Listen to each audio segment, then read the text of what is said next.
Most scientists in our times think that God and science don't mix.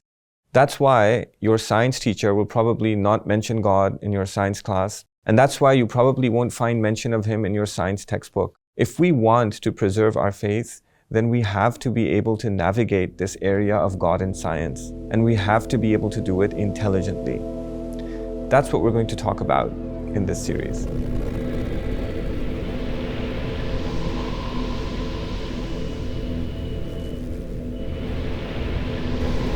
This is God's cosmos. Things weren't always like that. If you go back to the time of Aristotle, he's somebody whose logic, philosophy, and science have influenced the way that humans think for over 2,000 years. He believed in an immaterial and beginningless being, kind of like the God that we believe in, and he integrated the existence of this being with his scientific analysis of the universe. So Aristotle needed God to do his science. Absolutely. Because for Aristotle, science was the study of change. The universe is changing. A famous example he used to give was that if you plant a seed, it grows into a tree. That's change.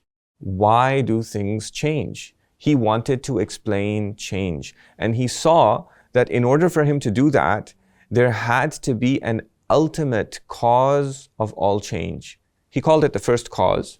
It was beginningless, it was immaterial, and you couldn't explain change without that being. This is really important because it shows that God has been part of our scientific understanding of the universe for a very long time. When did that change? Because right now it seems that God is nowhere in the science classroom.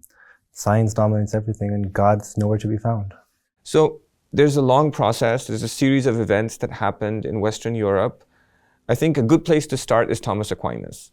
He was a Christian philosopher, Christian theologian, and he studied Aristotle. He actually got Aristotle's ideas through the Muslims. He studied Aristotle and he said that the beginningless being that Aristotle was proving was the God of Christianity. And that gave Christianity a rational foundation. It's a good thing. Rational foundations are always good things. But the problem is that most religions are not fully committed to being rational. So Aquinas died. He was declared to be a saint. His ideas became hallowed and sacred. And because he'd integrated Aristotelianism with Christian theology, Aristotelianism also became hallowed and sacred. So when these ideas became sacred and hallowed, they were untouchable. If you refuted them, it was heresy, and that wasn't allowed. Yes. And in order to do science, you have to be able to think rationally. You have to be able to question things. You have to be able to use your mind, come to your own conclusions. And the conclusions that you come to might conflict with religious claims. The question is, if that happens, then what are the religious authorities going to do? It frequently happens, and this is what happened in the story that I'm going to tell you, that the religious authorities prohibited scientific inquiry for religious reasons. And when they did that, they stood in the way of the progress of science. Galileo. Exactly. Galileo lived about 300 years after Aquinas in the 17th century. He was an Italian scientist. He lived in the time when we invented the telescope. He took the telescope and he looked up at the night sky and he found that some of Aristotle's scientific conclusions were wrong. Aristotle had taught for over 2,000 years. His ideas dominated human thought and human beliefs. He said the earth is stationary in the middle and everything else, the sun, the moon, the stars, go around the earth. This is called the geocentric model of the universe. When Galileo looked at the night sky, he found that Jupiter has moons and that these moons go around Jupiter. In a geocentric universe, everything would go around Earth. That led him to think. That led him to wonder. Maybe it's the Earth that goes around the sun and not the other way around. He looked at Venus, and he was able to see through his telescope that this brightly shining planet that we see with the naked eye, if you look at it through a telescope, it actually has phases, just like our moon. And these phases suggest that it too is going around the sun, not around the earth. So he said, maybe it's the earth that goes around the sun. But that conflicted with Aristotle, and it conflicted with the church. If Galileo was right, then the church was wrong. And that wasn't allowed. So he was placed under house arrest, and he was forced to recant. He lived in a time called the Renaissance. In this period, European Christians, they fought for their freedom to do science, to think rationally, and to proclaim whatever they believe out loud. And this was the period in which modern science was born. So in this conflict, the church won. How did we get to the point where Galileo's beliefs are now widely accepted and taught? So the key figure is Isaac Newton. Isaac Newton was an English scientist. Maybe you remember from high school physics, his 3 laws of motion, his universal law of gravitation. Newton used these laws, mathematical equations, to describe how the Earth and the other planets move around the sun, not the other way around. When he did that, he vindicated Galileo. Galileo's ideas became accepted, Aristotelianism died, the church was defeated, and this led to the birth of modern science. So it doesn't look like the problem has anything to do with God, but rather the Catholic Church. That's right. So far, the problem is the Catholic Church. Its unwillingness to engage rationally, and its persecution of anyone who goes against its established beliefs. But then something else happened. Newton, he described the movement of the planets and of Earth mathematically with a series of elegant mathematical equations. This led to the rise of something called deism. Deism is the belief that God just sets things up in the beginning and then leaves the universe to run on its own. Deists thought that if the universe behaves according to the laws of nature, and those laws of nature can be described mathematically, then they must always be the case, and that always happens, and they don't need anything else. So in deism, you just need God at the beginning, and then everything runs on its own, like clockwork.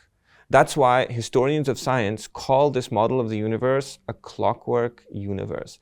Newton himself was not a deist. He believed that God he intervened, he was part of the everyday running of the universe, but his ideas led to the rise of deism. Deism is one step away from atheism. With deism, you take God out of the everyday running of the universe and you restrict him to the first moment of creation. In atheism, you take him away from there too. So that explains deism in science. How did we get to atheism in science, where God is completely removed from the picture?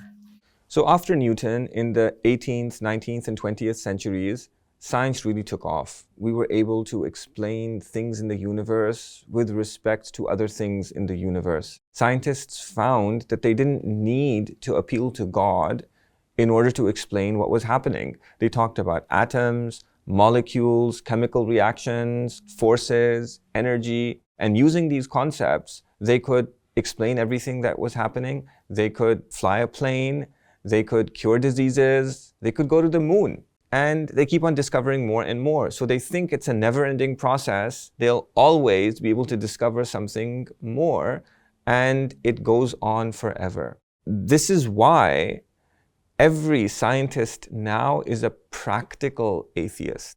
That means he does science as though God doesn't exist. It doesn't mean he doesn't believe in God. Many scientists do believe in God, but when they do, it's something private. It's not part of their scientific inquiry. It's not a question that scientists investigate. It doesn't come into their science. Philosophers call this approach methodological naturalism. And because of this approach, we become programmed into doing science without God. So where does this leave us as Muslims today? I think there's two things. The first is that we have to commit ourselves to being rational. There's no verse in the Quran that tells people not to use their minds. And there's dozens of verses that condemn people for not using their minds. The Prophet ﷺ, he brought arguments, and the polytheists to whom he was showing that it's idol worship doesn't make sense, they said that we're just going to follow the way of our ancestors. We're not going to use our minds. Islam has always been rational. The Prophet ﷺ was rational. The companions were rational. Islam is a rational religion. So we have to commit ourselves to being rational. That's what we're going to do in this series of conversations. And that should take care of the Galileo part of things. People don't need to be afraid that because we're Muslim, because we're talking about God, that we're going to shut down a scientist from doing his scientific inquiry. Scientific inquiry is good. We encourage it. That leaves us with the clockwork universe. That's just not going to fly.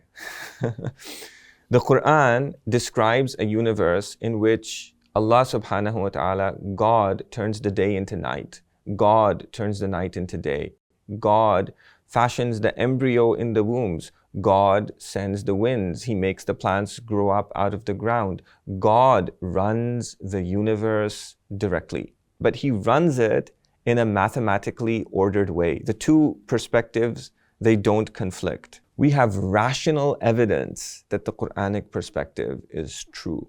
And this evidence is being forced back into our scientific conversations because of a really important scientific discovery. In the 1960s, the Big Bang became scientific fact. We now have scientific evidence that the universe began to exist. And this actually means that God runs the universe directly. The Big Bang is a scientific revolution. I'm going to tell you more about that in the next episode.